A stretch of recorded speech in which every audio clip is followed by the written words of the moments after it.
ఆస్తిపాస్తులుంటే సరిపోదు, నీ దగ్గర వెండి బంగారాలుంటే సరిపోదు, నీవు పేరు ప్రఖ్యాతులు కలిగి ఉంటే సరిపోదు. రేపు ఆయన వచ్చినప్పుడు నువ్వు ఎలాగ ఉండాలో తెలుసా?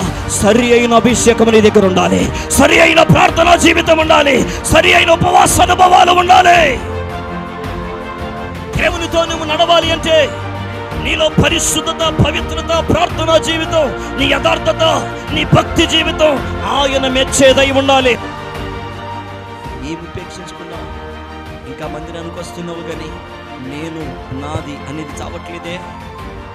నీ రహస్యమైన జీవితాన్ని, ఆ రహస్యమైన జీవితంలో ఆ పాపపు అనుభవాన్ని, పాపపు ఛాయలు, పాపపు తలంపులు వదిలేసావా?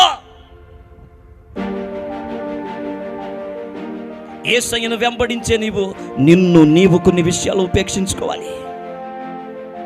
నీకు వస్తున్న శ్రమను బట్టో, తట్టుకోలేని బాధలను బట్టో, కన్నీటి అనుభవాలను బట్టో నువ్వు విసుగు వేసారిపోయి నీ భక్తి జీవితాన్ని పెక్కన పెట్టొద్దు. నీకు శ్రమ వచ్చే కొలది, నీకు అవమానం వచ్చే కొలది, నీకు నిందలు అధికమయ్యే కొలది మహిమలో నీ స్థానం పెరుగుతుంది. నీ ఎడల ఆయన చిత్తమేంటో, ఆయన ప్రణాళిక ఏంటో, ఆయన ఉద్దేశం ఏంటో నీతో మాట్లాడుతున్నప్పుడు నువ్వు వినగలగాలి. ఈరోజు నీ ఆత్మీయ స్థితి ఎటువంటిది?